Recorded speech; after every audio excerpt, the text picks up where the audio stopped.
Hi, everyone. Welcome to Mama Wears Athleisure. I am your host, Mariela de Santiago, a first-time mom. We focus on all things mom with tips to help make life easier and more organized for all you mamas out there.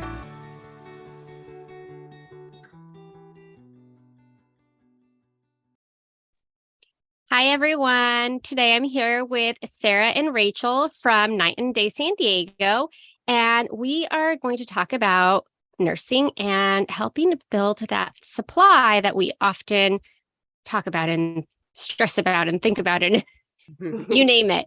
I'm Sarah. I founded the company in 2008, so 15 years ago. I started off as a birth doula and I became increasingly interested in postpartum care. I got trained as a postpartum doula, then became licensed as a midwife, and then circled around and became an IBCLC last year.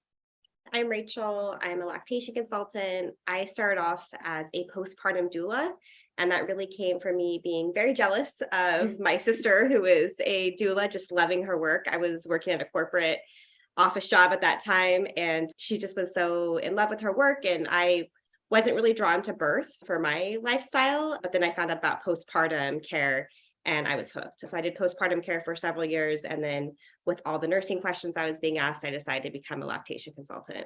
And now we have a little team as well. So we have a couple, 6 total. We have 2 postpartum doulas, a few lactation consultants on the team, and I'm the birth doula. Yep. And our lovely admin, Anna. Since this is recorded, I will mention we're a twin operated company. We're twin sisters. That's awesome. So it's nice that you've been able to expand. First of all, I don't know that I knew what doulas did before I had my son, but I definitely did not know what doulas did or that there was an option for postpartum until I had an episode. And that's so awesome. If we have another, I definitely would like to go that route and have that support postpartum. It's so needed. And a postpartum doula can really help plug families into all different resources. Like if you're struggling with lactation care, they can help you find a lactation consultant. They really help ease that transition of bringing baby home. I feel like a lot of people prepare for birth, but they forget to prepare for postpartum. And postpartum is really the longest chunk of time that you're going to have. You know, the birth is relatively short, but the postpartum period can be so intense and such a big part of your experience. Yeah, and there's so much to it, and it's different for everyone, right? Especially with like the hormones and how one day you're happy and the next you're not. And in just trying to like normalize like what is normal essentially, because you don't really know if it's your first baby. So with that, during what they call the 4th trimester, right? We're nursing, or those of us that do choose to nurse or are able to, a big question tends to be anything related to building that milk supply. Right. So with that, what are some things, what helps build that milk supply? Like, how do we get it so that it stays consistent? Yeah, the most important thing is just emptying the breast. So whether that's expressing milk through breastfeeding or pumping, when we empty the breast of the milk that's there, the body says, oh, we need to make more. So rather than focusing a whole lot on supplements and those sort of things, we really focus in on, okay, let's make sure that we're emptying the breast every 2 to 3 hours, making sure that the body is getting the memo that it needs to make more milk. And that could be really important for the first, especially 2 weeks postpartum, when you have a sleepy baby that's maybe not demanding a whole lot of food. We talk a lot about feeding on demand, but I think that it's forgotten to tell parents that some babies are too sleepy to really demand a whole lot of milk. So just making sure that you're waking them up every 3 hours or so in the early days is really great for just building up that supply. So if your baby is not eating, or let's say that they're full and they stop eating, can pumping help with that? Like if you want to, your goal is to empty the breast, should you go ahead and pump? Absolutely. So we usually hold off on introducing pumping for a couple of weeks if we have a baby that's nursing really well, because that baby is the pump and there's so much to do. There's cluster feeding and all these other things to worry about. But if we don't have a scenario where we have a baby breastfeeding well for whatever reason, maybe the baby's in the NICU, or maybe they just don't nurse well, or maybe we have a baby that's nursing okay, but we need some help, that's where the pump can be really helpful to help us build up that supply. So it's definitely a great tool if needed.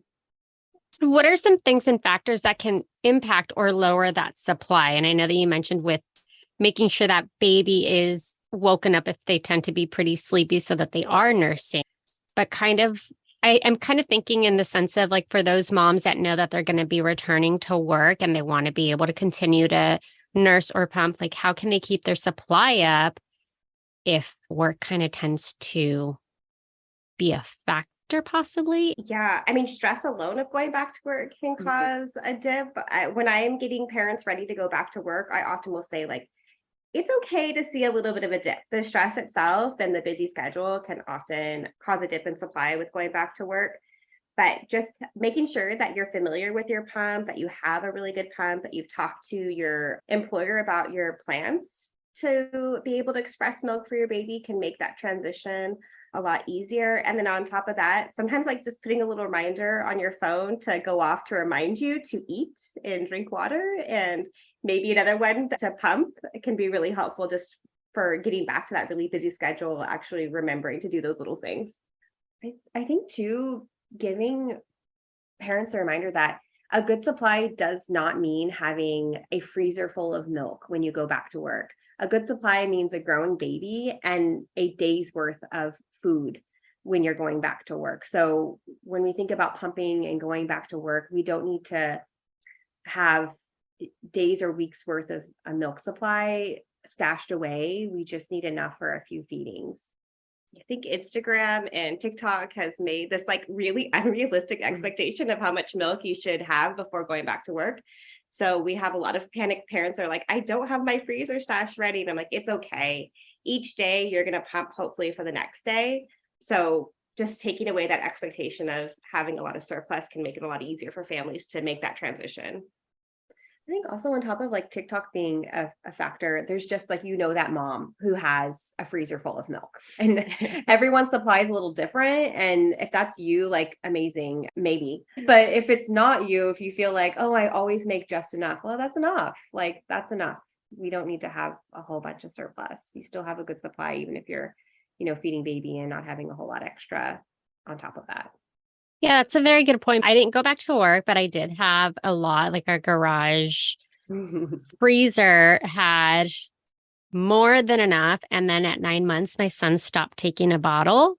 So I had to give away all of this hard work, which is great. I was able to give it away instead of just throwing it away or using it in a bath. But it was like, oh, that's hours and hours and hours of me pumping. I think a lot of women describe pumping as being a little bit more work than breastfeeding. So when you're pumping, and that's why we say not to introduce it too soon. If you want to pump and bottle feed, it's important to introduce it early in the baby's life, but at least for the first few weeks, just being able to breastfeed and not putting moms into an oversupply is also important. We want to focus on building a good supply, but also we don't want to shoot moms into overdrive and for them to need to pump in order to stay comfortable. Hi, everyone. It's your host, Mariella. I wanted to thank you for listening and share some ways to show your continued support. You can rate and review on Apple Podcasts or Spotify. Share the show with friends and family. Buy me a coffee to help with the financial cost of running a podcast. Follow me on Instagram at Mama Wears Athleisure. And finally, subscribe to my newsletter. Thank you for listening. And are there any sort of foods or maybe even habits that can help with either increasing or making sure that that supply remains, especially for any moms that are seeing a dip once they return to work?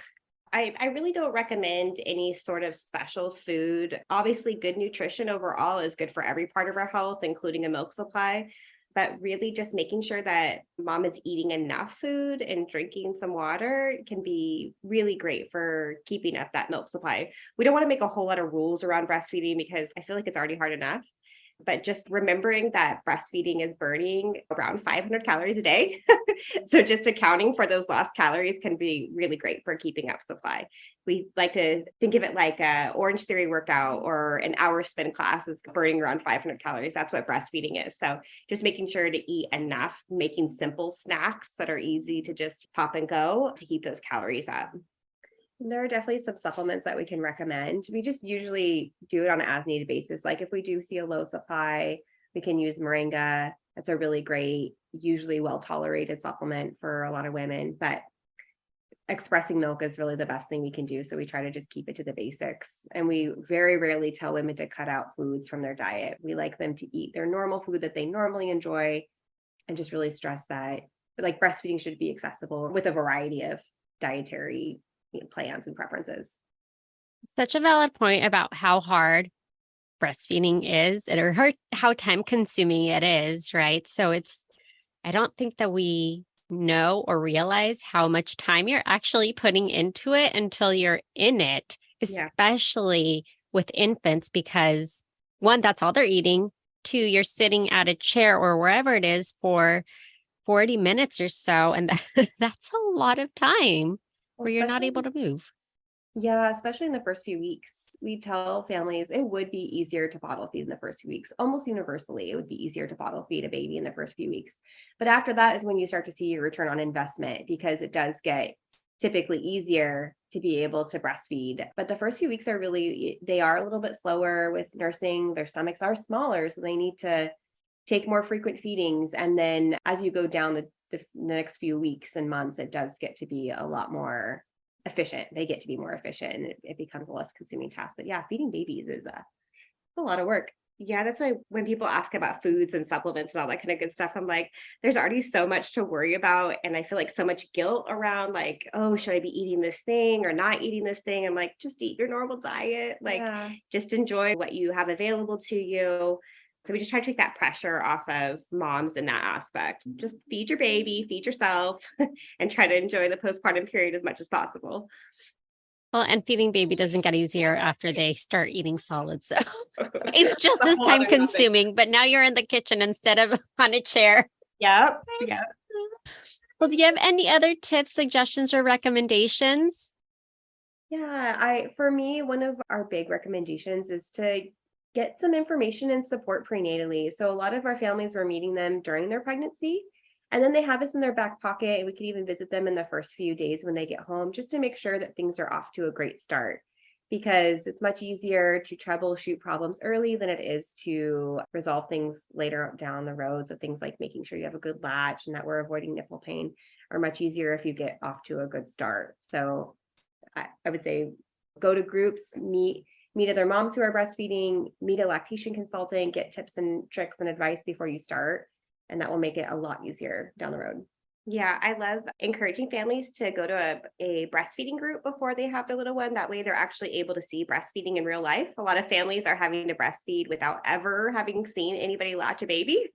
So going to a free breastfeeding group or low cost breastfeeding group before you actually deliver, I think is a really fun way to just get some breastfeeding education before you get started on your own journey. Thank you for all of that. And yeah, I think we didn't go to any of them. I mean, I feel like we were pretty fortunate in what we got at the hospital, and he was pretty easy and didn't have any trouble latching. But even so, I wish I had some sort of like education prior about how often you should pump, if you should pump, like if you don't pump because they're sleeping through the night, make sure you don't skip that pump, because otherwise you're going to have clogged ducts, which are not fun. Yeah. Or Yeah, even just to learn what that was. Like I didn't know what a clogged duct was until I got one, and I thought there was something wrong with me. oh, you poor thing. Yeah. Yeah. Even when things are going well, lactation consultant can go there and be like, oh yeah, that's going great. Okay, what do you want to tweak in your schedule? Like, is there anything that's, driving you nuts or anything that you want to modify? We can often find a way to just make things a little bit easier for the family. That's the goal. Like make it as easy as possible. And every family is so unique. So some families, they want to exclusively breastfeed and never pump and bottle feed. Some families want to exclusively pump and bottle feed. Some want to mix in formula or donor milk or do other things. So it really is so nuanced. So I think that's why it's nice to have some professional support, because they can sit down with you and make a plan that feels right for you, because it's not one size fits all. Your journey is going to be unique, and getting support to help you make life as easy as possible and make a plan that works for you is really important. Great. Well, thank you so much. I appreciate you taking time to chat with us and share Thank all you. your knowledge. Thanks so much for having us. And I will have all of your info linked in the show notes. Great. Thank you. Thank you so much. It was so nice to chat. Thank you for listening. Tune in next week for our next episode. You can find us on Instagram for more updates and tips. Be sure to subscribe wherever you listen to your podcasts and give us a review if you like us.